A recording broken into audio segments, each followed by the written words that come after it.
What's up, guys? It's Steven. I wanted to do a guitar lesson today on the song Them Bones by Alice in Chains.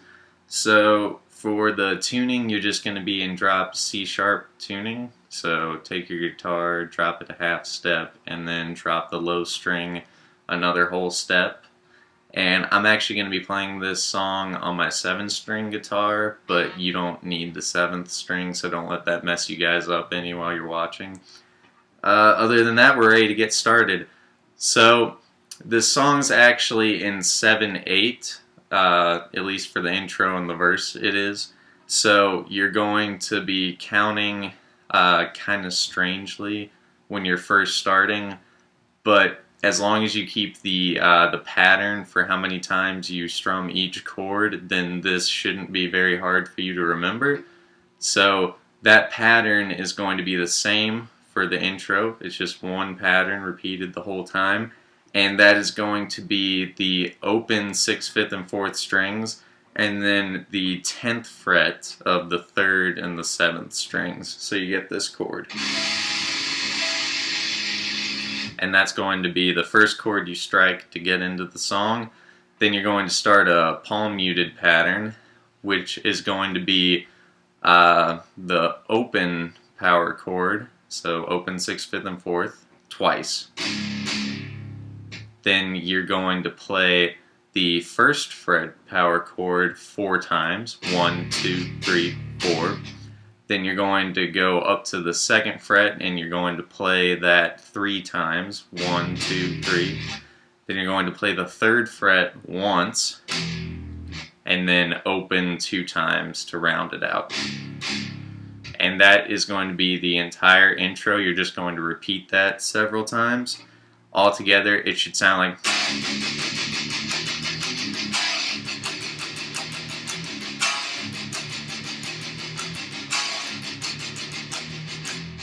And then for the very last time, like I just did right there, when you hit the third fret root power chord, you're going to just stop, and that's going to take you into the verse. For the verse, there are a couple ways that you could play this. I like to make this open power chord with my ring and pinky finger so I can shift it around more easily like that. So it's up to you how you finger it, but you're going to just play the open 6th, 5th, and 4th again. You're going to play the 2nd fret of the 3rd string and the 3rd fret of the 2nd string. And you're actually going to hit that 2 times. Then you're going to slide up a fret. So you've got the 1st fret root right here, but everything else is exactly the same. You're going to play that once. Then slide up again to the 2nd, same deal. And 3rd. So altogether, that's actually the entire verse. It's going to be...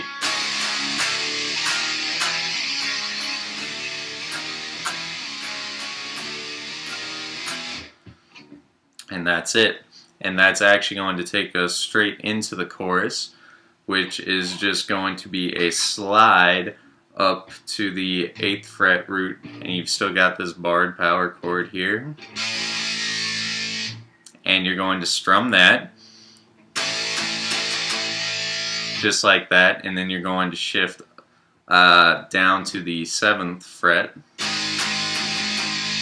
And there's actually going to be a little fill right here, which is a slide from the 9th fret of the 4th string up to the 11th. Just like that. And then you're going to play a little double stop, which is going to be the 9th fret of the 3rd string and the 10th fret of the 2nd. So that's going to sound like... just like that. And then you're going to play the 10th fret power chord to the 9th. And then you're just going to slide down to the 8th, and then you're going to play the open power chord.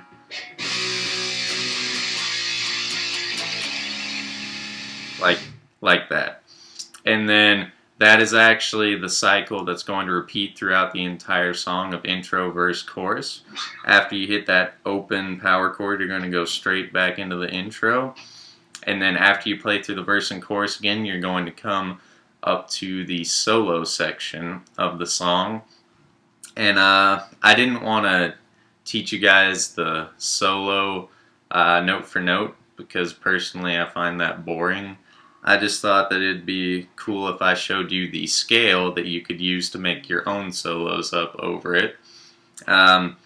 For those of you that don't know, typically when you're in a drop tuning, it means that you're going to play in, I guess you could call it D minor position. We're actually tuned down a half step, so it's C sharp minor, but everything is still rooted down here at the 10th fret position-wise.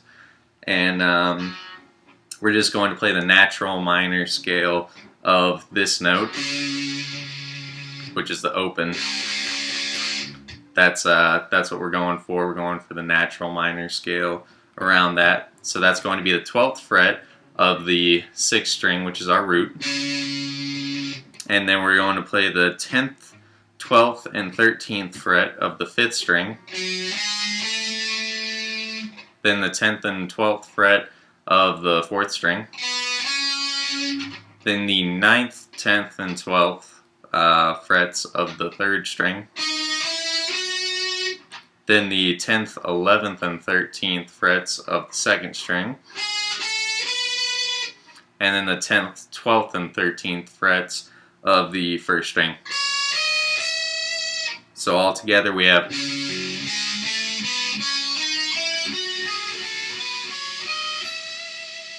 just like that.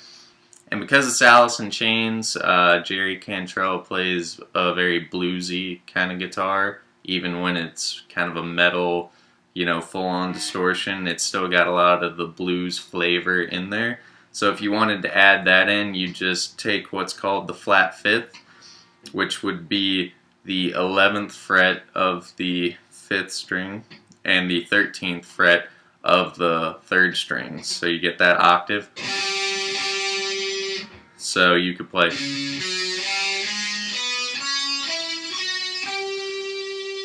get a more bluesy flavor, something like that. And what am I trying to say? 2 guitars will actually play the solo. So the first guitar will come in, play a solo, then the second one will come in and they'll trade off.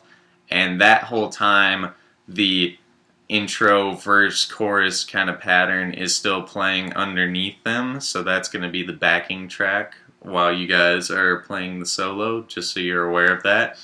And then that's going to take us into the closing chorus, which is almost the same thing, but there's a little bit of a difference. So that is still going to be this 8th fret to 7th fret, and then you do the slide, you got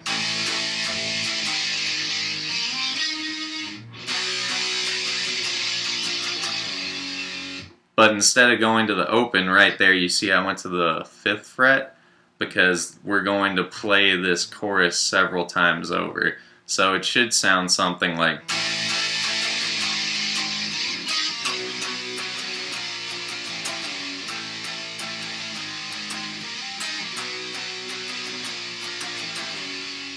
and then as you play the final bar of the song, you're actually just going to go to the 8th fret and you're basically just going to let that die out. So the last bar of the chorus should sound